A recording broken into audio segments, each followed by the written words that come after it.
Anis, Tati, Fogaça, deixo para quem quiser começar. A gente hoje, em Santa Catarina, no sul do Brasil, a gente ainda é indústria ou a gente já começa a pensar nesse modelo de branding? Primeiras damas? Primeiras damas, por favor. Bom dia, pessoal. Eu acredito muito, né, e com certeza vendo da La Moda, que não é apenas produto, né? A gente vende as marcas. Produto, todo mundo faz, todo mundo copia, né? A gente vê hoje a China trazendo produtos numa velocidade, a tendência chegando em uma velocidade muito grande, então a marca é fundamental. Então, eu acredito muito nisso também. Bom dia, pessoal. Eu estou aqui também para compartilhar com vocês um pouquinho da nossa experiência em branding, marketing e como que isso pode ser um diferencial estratégico para empreendedores. Puxando aqui a pergunta, a provocação do Edu, eu acho que produção, indústria é importante, né? A tradição do Estado, de vários outros lugares, e tem um papel importante, né? Você produzir um produto de qualidade, pensar na logística, a entrega e fazer com que ele chegue para o consumidor final. Mas isso, como a Tati falou, não diferencia, não cria uma conexão emocional com o teu cliente. E o branding se trata disso, se trata de colocar valor, fazer a gestão do valor que tua marca agrega e como que o consumidor se relaciona com ela de uma forma a ele ter uma recorrência, ele fazer a escolher a sua marca dentre tantas outras que existem no mercado. Então, branding, na nossa visão, é estratégia, direcionamento, né? É a gestão do valor que a marca traz. Bom dia a todos. Pegando o gancho aqui dos colegas, eu acredito que o branding é tão importante que ele deve estar, inclusive, no planejamento estratégico de cada companhia, né? Quando tu planeja o teu futuro, os 3, 5, 10 anos para frente, o quão importante é a sua marca, o seu posicionamento dentro do seu negócio. A gente estava recentemente, e o Shibata acabou de falar aqui para vocês, num evento da CIMED em São Paulo, no MSA, e uma clareza muito grande da CIMED, através do Adib e da Carla, do seu planejamento estratégico. Até 2030, a CIMED quer entregar 10 bilhões de faturamento. Quais eram os pilares que a CIMED planejou para isso?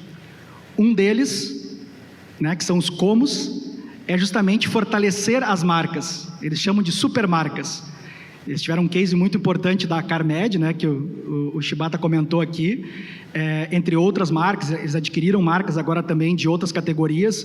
Então, o quão importantes são as marcas dentro do seu planejamento estratégico.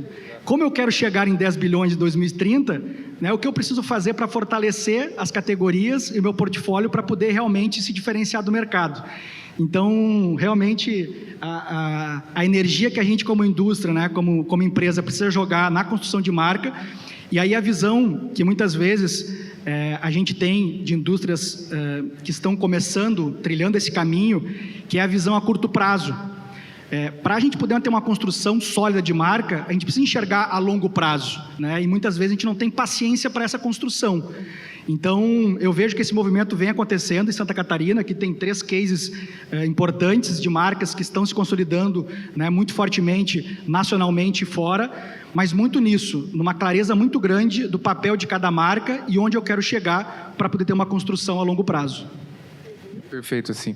Até se a gente for analisar, de fato, assim, o nosso planejamento, ele dita muito o que a gente quer ser como empresa, né? O faturamento que a gente quer, os objetivos que a gente traça, a médio, curto, médio e longo prazo também. O branding, ele tem esse papel, porque se ele fala sobre a reputação, eu preciso entender como é que eu preciso ser percebido para conseguir chegar no objetivo que eu tenho como negócio. Então, é importante essa visão também. Uma pergunta que eu já queria aproveitar, o Fogaça é especialista em trade aqui, né, junto com a Tati também. Eu quero direcionar essas perguntas para vocês, principalmente, que é entender um pouco do ponto de vista de... Quando a gente fala de ponto de venda, experiência de marketing, talvez a gente fala de coisas mais imediatas, que são ações que o consumidor já vê no primeiro momento, né? Como é que a gente consegue equilibrar esse posicionamento do que a gente quer se tornar com ações que a gente precisa fazer no agora, no dia a dia, ali na ponta? Como é que vocês acham que as marcas que vocês trabalham equilibram isso para construir valor ao mesmo tempo que gera resultado? Perfeito. eu costumo sempre falar a importância dessa conjunção, né, de estratégia. O marketing, ele tem o papel de posicionar a marca, de pensar no portfólio de produtos, né? Só que se essa estratégia, que está muito bem desenhada, ela não tiver um desdobramento para o ponto de contato do shopper, do consumidor, toda essa energia, todo esse investimento, ela vai por água abaixo, né? Então, esse alinhamento da estratégia, das ações que eu vou desdobrar no ponto de venda, ele pode ser um ponto de venda físico ou digital, ele é tão importante quanto todo esse planejamento. E aí, ilustrando aqui o slide que o Edu trouxe, o quão importante também é a área comercial estar plugada nisso. Acho que os maiores erros das companhias, e eu passei por algumas, Café Três Corações, Fruc, Sempre Toshiba, Bali, é a desconexão entre as áreas. Muitas vezes tu tem uma clareza grande, né, no teu posicionamento, na visão de marketing, onde eu quero chegar, mas isso não está claro para as demais áreas. A construção de reputação, de percepção, cada um tem a sua ali dentro, né? Exatamente, ela está da porta para dentro e muitas vezes ela não tem essa clareza para quem realmente vai levar isso para o front, para quem vai levar isso para o mercado. Então, eu acredito muito nas estruturas das empresas com essa visão única, né? Que é o conceito de marketing desdobrado para um trade marketing muito alinhado e com a ponta, obviamente, do comercial participando disso.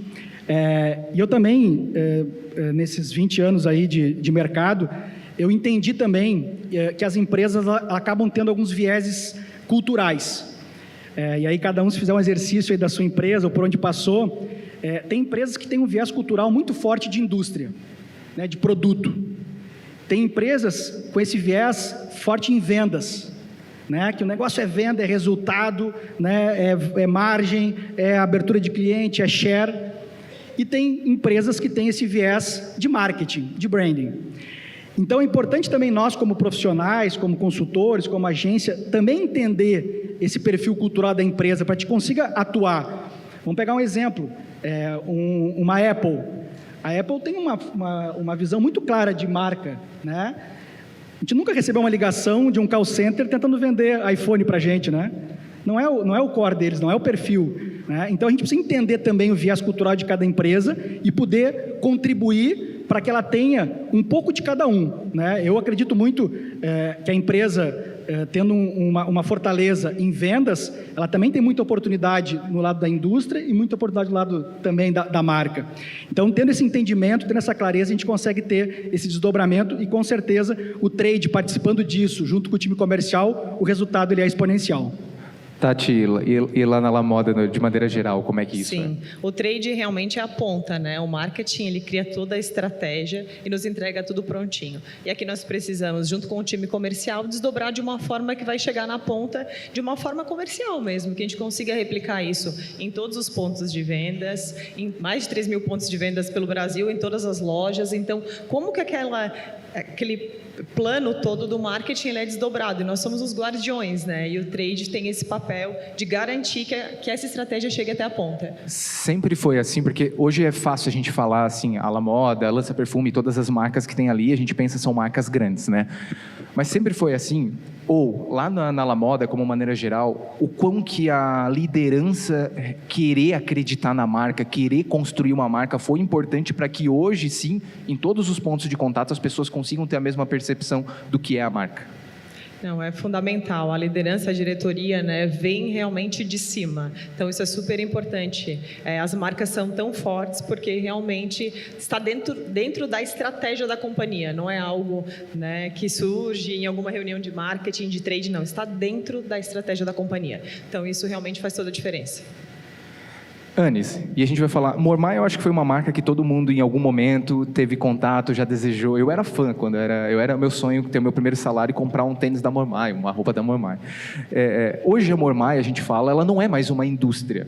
Hoje a Mormaii é uma marca que licencia a sua marca para outras indústrias, né? Como é que é esse processo, como que é importante o branding nisso e como é que foi esse processo de construção da marca da Mormaii? Bom, a marca ela é muito forte porque ela já nasceu com um propósito muito claro, né?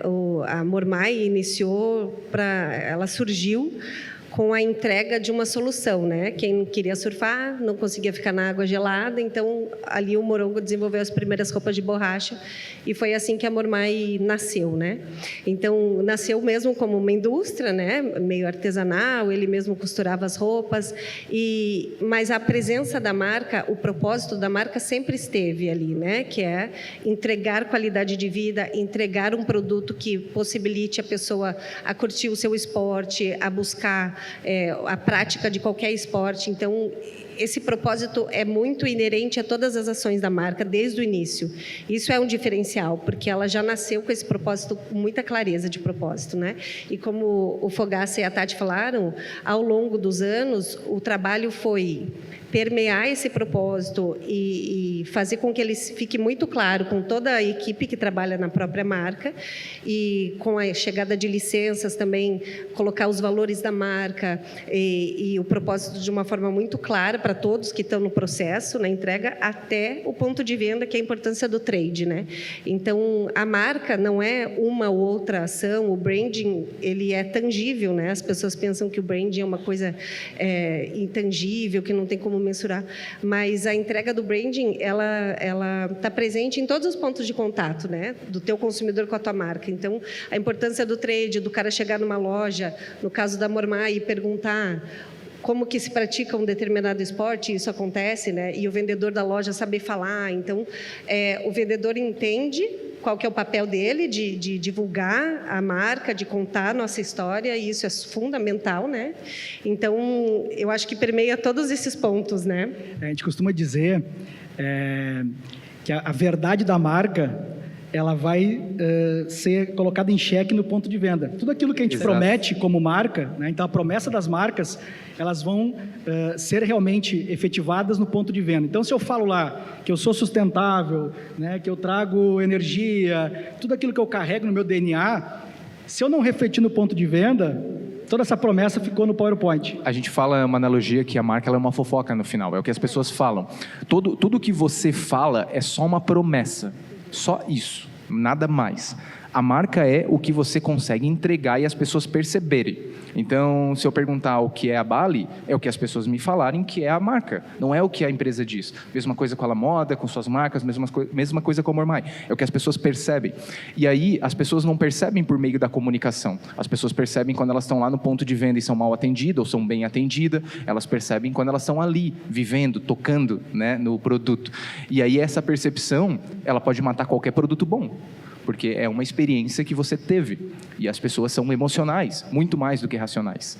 E esse é um ponto super importante, a era da experiência, né? As marcas que têm conexão emocional, como a pessoa lembra da sua marca. Então, acho que é esse ponto da experiência. E realmente, como o Fogaça comentou, é no ponto de venda que tudo acontece. A nossa diferenciação está lá porque ele escolhe a nossa marca e não a marca do concorrente, porque ele entra na nossa loja e não na loja ao lado. Então, tudo isso é super importante. E é verdade, né? Você trabalhar com um propósito de verdade. Então, isso facilita muito. Isso faz parte da tua entrega, porque o teu consumidor tem aquela percepção, ele te enxerga dessa forma. E se não é essa a sua verdade, você vai ter que trabalhar para você entregar essa verdade para ele, porque é o que ele espera da tua marca, né? Então, quando você tem toda essa clareza, e o Morongo, né, ele fala muito isso, ele fala, a gente tem que ser congruente com o que a gente entrega. A gente quer entregar qualidade de vida, legal, o que é qualidade de vida? Né? Como que a gente tangibiliza isso? Como que a gente entrega isso? Então, trabalhar em todos os pontos de contato, em todas as ações, e é o brand que dá esse direcionamento, né? Então, as pessoas confundem muito o que é o brand na prática, no dia a dia. Eu acho que branding é estratégia, como a gente está falando aqui, é direcionamento, é você saber o que está dentro e o que não está dentro da sua promessa, para você fazer as escolhas entre erros e acertos, mais acertos, né, do que erros, e assim você vai construindo e firmando a tua presença de marca. Não precisa ser algo glamouroso, não precisa ser algo que tem que ter um propósito filosófico. Eu acho que essa não é a história do branding, principalmente para marcas que estão no começo também. Eu acho que é entender, como a Anis falou, o que motiva a empresa e o que é a razão dela existir. Pode ser querer entregar o melhor produto técnico, que daí também é um propósito, né? Mas é entender isso e conseguir caminhar para essa direção de uma maneira geral, né? E aí eu quero perguntar para vocês, no ponto de vista de cada um de vocês, o que vocês acham que são os principais bloqueios hoje, principalmente para as marcas catarinenses, trabalharem melhor a sua marca, se posicionarem melhor? Vocês acham que é o medo de se posicionar, de estar deixando de perder algum público, por exemplo? Ou vocês acham que é a falta de instrução, de conhecimento ou a falta de priorização mesmo? O que vocês acham na experiência de vocês? Eu acredito muito, primeiro que assim, construir marca dá muito trabalho, né? Então assim, o empreendedor ele precisa ter coragem para colocar isso dentro do seu foco. Quando a gente olha, né, a estrutura das organizações, eu vejo que isso tem que estar debaixo do board da empresa, né, para poder realmente levar isso com a prioridade que merece. O segundo ponto, que eu acredito que seja um desafio muito grande, é a questão da visão a curto prazo. As indústrias elas têm uma necessidade operacional muito grande de resultado a curto prazo. E isso acaba não dedicando o tempo que a marca precisa para realmente se fortalecer. E a gente vai pegar cases vários aqui, né? Uma Heineken, por exemplo. Quanto tempo a Heineken demorou para realmente se fortalecer e hoje ser uma marca desejada, né? Quanto investimento ela fez? Então, o olhar a longo prazo ele é muito importante. E o outro, aí cabe a nós, como homens e mulheres de marketing, que é também poder mensurar esses resultados, né? A gente sabe muito bem que hoje uma marca que é bem construída, ela vai trazer uma margem maior, e a gente precisa dar visibilidade para isso, ela vai trazer um custo de aquisição de cliente muito menor, uma recompra, ela vai estimular a recompra daquele cliente. Então, assim, a gente precisa mostrar isso. Então, uma visão, vamos dizer assim, lá atrás, antiga, de marketing, que a gente falava que o marketing não era mensurável, mas ele é mensurável, né? Hoje a gente tem possibilidade de medir o resultado realmente e mostrar para uma diretoria, para um dono de empresa, que o movimento está sendo feito, ele traz resultado, né? E eu estava falando com uma empresa esses dias, e eles estavam comentando, hoje uma dificuldade nacional é mão de obra, dificuldade que tem de bons profissionais, de contratar bons profissionais. E uma percepção que a gente tem é que marcas sólidas, marcas desejadas, elas têm mais facilidade, inclusive, de capturar bons talentos para o seu negócio. O trabalho do employer branding também deve ser feito, né? Não só a marca da porta para fora, mas a marca da porta para dentro, porque também gera esse desejo de as pessoas quererem trabalhar lá, né? É reputação, que é o papel da marca, né? Tati, o que tu acha disso? Não, concordo com o Fogassi em relação à paciência, né? Criar uma marca não é fácil, não é do dia para a noite, precisa pensar na estratégia e ter calma, porque refazer toda essa marca dá mais trabalho ainda. Então, acho que um tema super importante é ter paciência. O que a gente percebe muitas vezes é a mudança. Criei uma logo, já quero mudar logo, porque eu não gostei da cor, porque a cor agora, a tendência da cor é essa. Persista um pouco mais, né? Entenda realmente os gaps, onde a gente não está acertando, mas persista um pouco mais, porque criar uma marca é difícil, mas ter que fazer todo o rebranding depois que você já começou, também não é algo simples e fácil, e tem um investimento muito maior. E a parte de investimentos também, eu acho que esse tema é tão importante quanto qualidade do produto, quanto maquinário, né, toda a parte industrial, o marketing. É um ativo, né? Exato, exato. É isso que vai fazer a sua marca crescer ainda mais, né, e você conseguir vender muito mais. Então, acho que esse ponto é super importante. Eu acho que ainda existe uma dificuldade de entendimento mesmo, em como as ações de branding podem reverter em lucros ou, né, benefícios financeiros para a empresa, e é tudo isso que eles falaram. Quando você tem uma marca que é querida, que é bem vista, que é desejada, o teu produto, você pode valorar ele acima do que você já colocava de valor nele, e as pessoas estarão dispostas a comprar. Você retém o teu consumidor, ele volta a comprar de ti, né? Então, eu acho que é esse entendimento, a paciência, a perseverança e a consistência do trabalho, né, para você criar o valor da tua marca e manter ela. Então, eu acho que são uma série de fatores, né, mas o cenário está mudando só da gente ter um evento como esse, que reúne pessoas que estão buscando entendimento, né, desses tópicos branding, marketing, já é um sinal de que o cenário está mudando, né? E Anderson, na tua opinião, qual que é o primeiro passo que uma empresa pode dar para começar a viver marca, né? A marca, o desafio é tornar ela uma prática diária, né? qual que é a tua opinião sobre o primeiro passo que uma empresa pode dar, nós que estamos aqui como empreendedores, para que ela comece a viver a marca, se entender como marca, mesmo sem ter que investir muito, por exemplo? Eu acho que a empresa e o empresário tem que entender qual que é o valor dele, né? Qual que é a sua história, saber contar a história, porque todo mundo tem um diferencial, né? As empresas não são iguais, né? As empresas, cada empresa tem os seus pontos fortes, seus pontos fracos.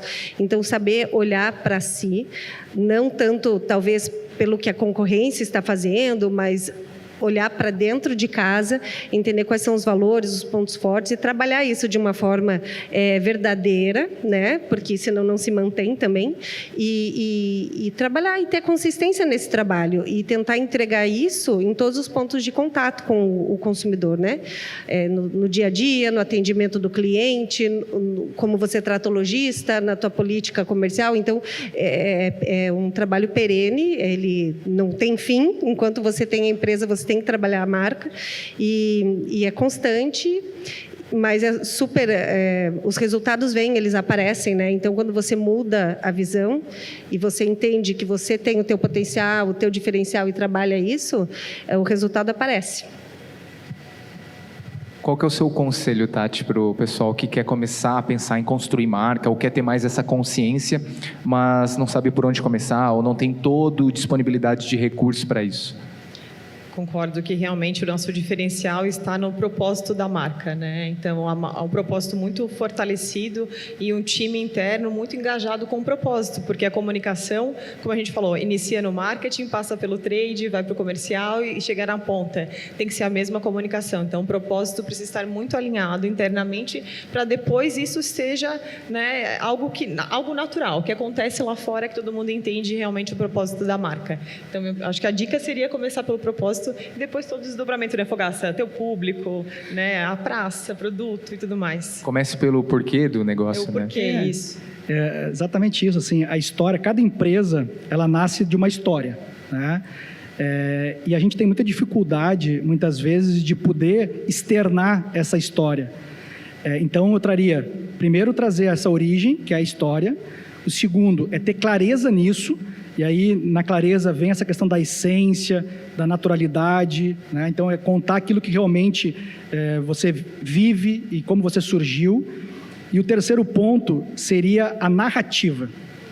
Eu vejo empresas fantásticas, com histórias incríveis, com inovações maravilhosas, mas que têm dificuldade nessa narrativa, de externar isso para o público. A gente está numa era da rede social, onde a gente tem um canhão na mão, a gente tem uma audiência de Rede Globo na mão. Exato. E muitas vezes as empresas não utilizam isso. E aí entra o medo que tu comentaste de se expor, né? Vamos dar o exemplo de novo aqui, de Bali, por exemplo, com a DAI, CIMED, com a DIB, de empresas que estão colocando no front os donos, humanizando a empresa. E isso é uma forma de narrativa, né? De forma de transparência, de conexão. Fácil? Claro que não é fácil. Todo mundo tem perfil? Não. Mas como é que a gente leva essa narrativa de forma clara, contando essa história com essência? Eu acho que aí já é um belo começo, com muito pouco recurso aí empregado.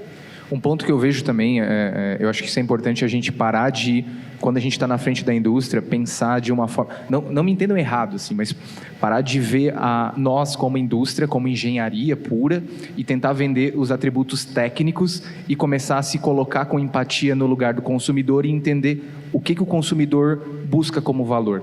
Porque, às vezes, o nosso produto técnico entrega, mas ele busca de uma outra forma. O jeans, a gente fala na moda, o jeans da Calvin Klein e o jeans da Renner é o mesmo, só que o cliente ele não está buscando o jeans, ou é o pertencimento, ou é outra coisa. Então, a gente começar a entender, ver o que o cliente quer e colocar, de fato, a nossa razão de ser, o nosso propósito, construindo uma narrativa para isso, porque a gente não compra coisas técnicas, a gente compra coisas emocionais, mesmo no B2B, a gente não compra preço, a gente compra vantagem, garantia, segurança, e conseguir traduzir isso numa narrativa que eu acho que cria essa cola, né? Esse acho que é o principal ponto. Vou para a última pergunta agora, qual que é o recado que cada um de vocês poderia dar para empreendedores que querem construir essa marca mesmo, o conselho, a dica de ouro, a fórmula mágica que não existe, mas que seria uma mensagem para a gente deixar aqui? Vou começar, então. Eu acho que a síntese de tudo que a gente conversou aqui é isso, né? É você entender quem é você, qual é o teu propósito, qual a verdade que você pode contar com segurança, né?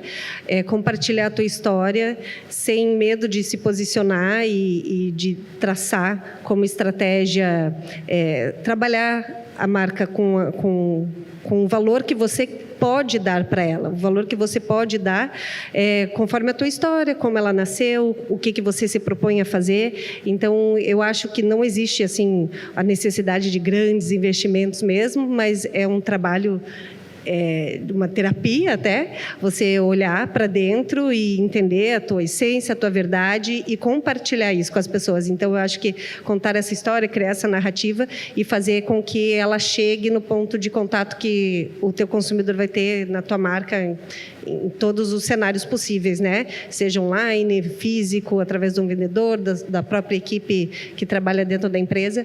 Então, eu acho que a síntese, assim, a mensagem que eu diria era isso, assim, valorizem a história de cada um.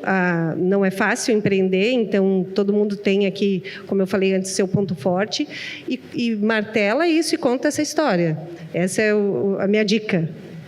E no final do dia é tudo sobre pessoas, né? Então, eu acho que esse ponto de ser verdadeiro, de colocar, né, realmente o teu propósito, você aparecer, a gente falou sobre os cases, na La Moda nós temos grandes cases da família que está à frente também, fortalecendo esse posicionamento da marca, mas também cuide dos detalhes. A gente, quando fala lá da ponta, às vezes a estratégia é incrível, mas olhe toda a cadeia, todos os detalhes até chegar nos seus clientes, valorize cada cliente, né? Acho que o branding também é muito sobre a recompra, é muito sobre a reputação da sua marca. Então, são várias dicas, mas é super importante. Daria de escrever um livro sobre isso. Boa.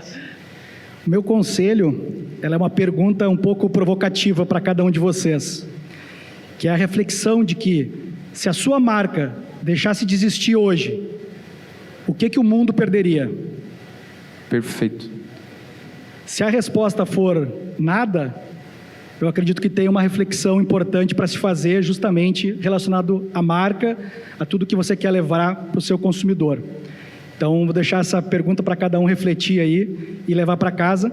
E agradecendo já de antemão do convite e pedindo, vou deixar meu Instagram aqui, Fogaça_81, quem quiser seguir também, lá tem bastante conteúdo, marketing, trade, e obrigado pela oportunidade. Boa. A gente vai estar na sala depois de Q&A também para estar tirando algumas dúvidas do pessoal, mas eu acho que vou falar em nome de todo mundo aqui eu acho que é total acessível para vocês buscarem, perguntarem e tirarem dúvida. Eu acho que o que a gente quer mesmo, é o meu propósito como profissional também, mudar essa cultura de marca. Então, a gente vai estar aqui disponível para trocar qualquer dúvida também. Bom, 2 pontos, né? Esse talk se chama Metamorfose, provavelmente vocês notaram, porque ele é um podcast da Nexa, que a gente grava sempre lá na nossa sede, e que, inclusive, virou realmente esse assunto relacionado com o nosso propósito, de fato. Ele é tão relevante, tão verdadeiro para a gente, que, ultimamente, a gente acabou de escrever um livro sobre isso. Escrevi um livro, eu tenho ele aqui. E para quem escanear depois e me mandar um direct, eu vou entregar em mãos pessoalmente. As primeiras pessoas que fizerem isso, eu vou entregar pessoalmente, porque ele conta um pouquinho do nosso método, da nossa forma de pensar e da nossa maneira de ser. Então, ali vão ter dicas mesmo de uma empresa de consultoria que começou fazendo isso, introduzindo isso dentro do nosso cenário. Me mandem um direct, eu vou encontrar o pessoal aqui pelo corredor e depois eu entrego o livro em mãos, tá? E um outro ponto, esse evento, esse formato, esse papo, ele acontece todos os meses lá na nossa sede em Orleans. Orleans, uma cidade próxima aqui. E a gente faz, só que não com 2.000 pessoas na plateia, a gente faz com 20 pessoas, porque a nossa sede é pequena. Então, as primeiras pessoas também que se inscreverem nesse QR Code aqui, vão ser convidadas para estar nessa plateia seleta que a gente tem. A Anis já participou, a Tati vai participar, o Fogaça vai participar também, da gravação do nosso próximo talk em maio. Então, se inscrevam ali, depois eu mesmo vou chamar, tá? Não tem IA, não tem SDR, não. É eu mesmo, eu, Edu, vou chamar vocês e a gente vai conversar e ver como é que a gente consegue viabilizar tudo isso.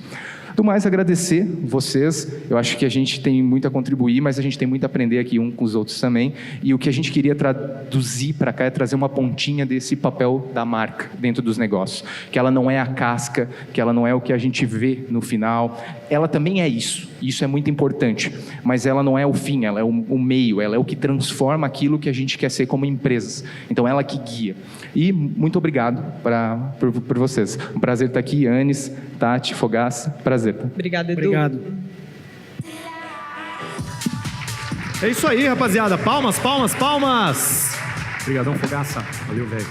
Obrigado, pessoal. Muito obrigado, muito obrigado. Valeu, valeu. Valeu, Edu.